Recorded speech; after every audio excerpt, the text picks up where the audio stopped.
That ain't got nothing to do with power. That's sex. That's personal. That ain't got nothing to do with power.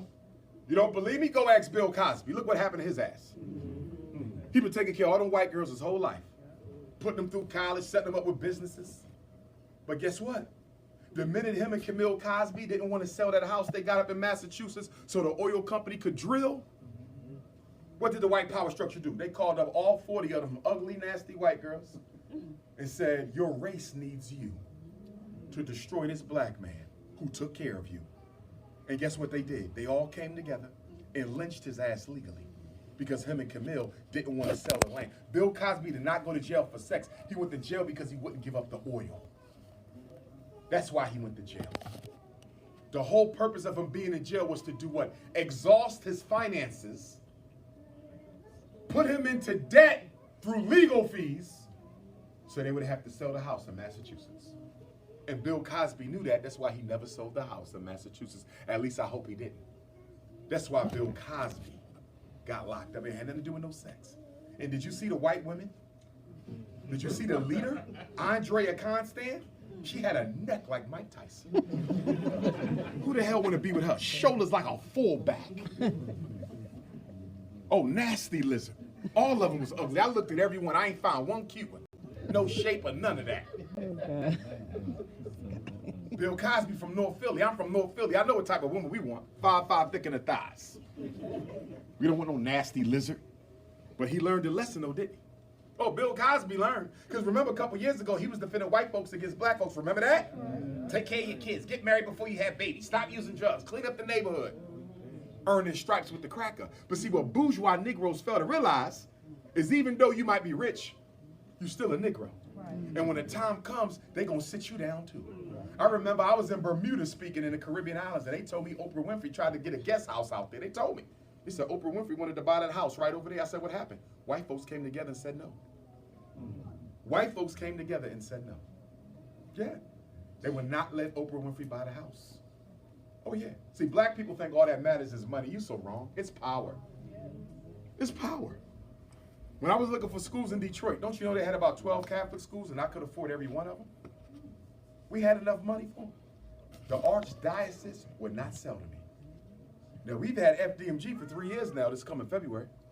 Guess what? Those Catholic schools that I wanted to buy in Detroit, they still sitting there empty. What is the message? White folks would rather not make no money than give black people any power. Do y'all hear that? They would rather go broke than let you be in charge. You heard what Napoleon Bonaparte told his soldiers during the Haitian Revolution? They said, boss, why are you so worried about crushing the Haitian rebellion? Just give them the island. They done burned it anyway. He said, don't you understand?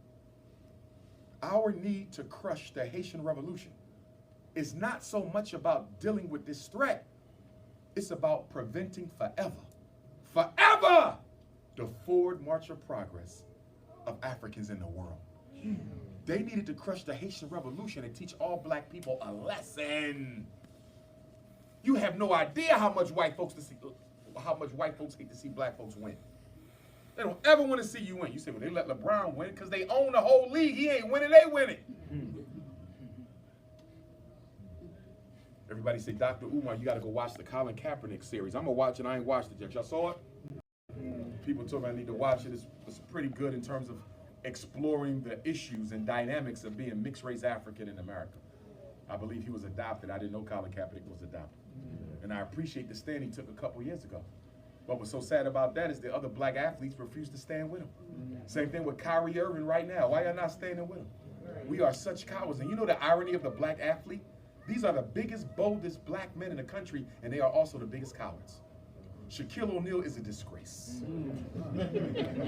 Charles Barkley is worse. You are the biggest, blackest thing in the country, and not a drop of loyalty to your own people. Did you see what he did the other day? Shaquille O'Neal posted an award. Somebody beat up a cop or something with a cop. He's going to pay you to help find out who beat up the cop or ran over the cop or something. Shaquille. No. But you didn't do that to find the people who be killing black folks every day. You ain't post no reward to find out who kidnapping all these black girls.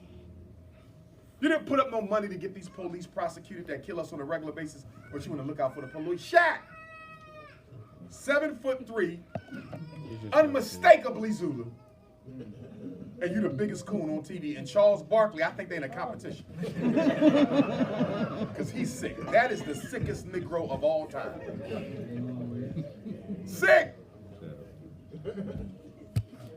I was chanting for Shannon Sharp for a minute, then he started cooning too on the Kyrie thing. Even when you're trying to give him a little bit of room. They said, yeah, Doc, but Shannon Sharp ain't got no white wife, he ain't got no black one either. I found out Shannon Sharp was engaged to a white chick and then she left him for a white man, I think it was. So you would have married a damn devil, but she left you. In love with white girls, because it makes them feel more of a man. I got the white man's pride, so maybe I'm a little bit more equal to the white man. These white women use you. Have you not noticed the only white girls we can date are the white women other white men don't want? You don't notice that? You get leftovers. Ain't a Negro you know married to a white girl who come from a family of millionaires. Name one. You get Betsy Sue and Patsy Smatsy and broke down white girls. 10 babies and you wifed her up. That's what we do. All white money don't marry broke black people, but rich black people will marry broke white girls. Old money don't act like new black money. New black money don't know how to act. We'll be worth $1 billion and go get a broke white girl like Tiger Woods. Tiger Woods met that woman, she was a housemaid. She's a billionaire now off of him. That's why he can't be winning nothing no more, because every time he try to hit that damn ball, he keep thinking about all the money he gave to that white girl. That's right. And this Serena, you gonna go marry a devil. And we all know why Serena did it, and I love Serena. But we know why she did it. Black people would have beat up on Serena so much, y'all. Called her monkeys and all kind of stuff. Read the stuff. She be out there trying to play tennis. You a monkey. Are you really a man? Serena, read this stuff. She's been through this.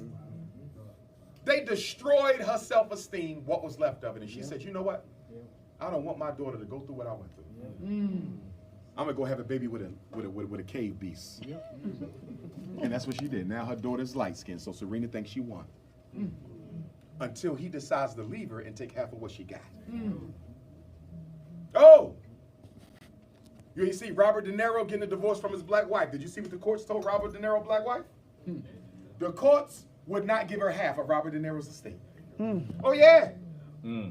She was mad as hell. What you mean I don't get half? I've been with him all these years. They say, nah, he white, you black. You ain't getting. Those were not their words, but that's what they did. They gave her something like $8 million. And then she gets $1 million a year until she remarries. Did y'all hear that?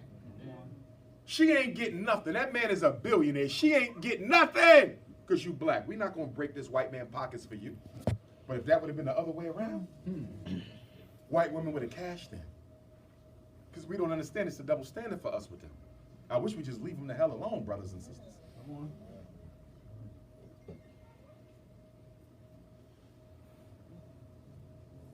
For those of you who've been donating for the 7 years, I want to say thank you. And that same night, we will host the first annual Unapologetically African Awards, because I believe it's time for us to start honoring black people who do right by black people. We don't do that. Two things we don't have that everybody else got. Two things that we don't have that everybody else got. And you know what that is? Rewards and punishments. When you betray black folks, there's no punishments. None. In fact, you could go to church, get saved, and come back and do it again. And we ain't got no rewards. When you struggle for black people to do right by the community, what do we do for those people? Nothing. So with the Unapologetically African Awards, we want to honor black folks who do what they're supposed to do for the people. It's going to be a formal event. It's going to be black tie or African formal. Red carpet. We're going to do it big. Just like the BET Awards, but this is going to be for the woke people. In this first year, we're going to dedicate it to our elders. We want to give them their roses while they're still here. Baba Jeffries, Baba Smalls, Mama Kwesi, Baba Kwesi. There's a lot of elders out there. I wish we would have had the Unapologetically African Award sooner, because we just lost one of my personally favorite Grandmaster teacher elders, Dr. 𝚂𝚗𝙱𝚂𝚗𝙱𝚂. Fellow Garveyite. He took it and he succumbed to it while he was in Kemet this past August. He's an ancestor now. Fellow Leo, fellow Garveyite. The first time I spoke with fellow scholars on the same stage was 2004.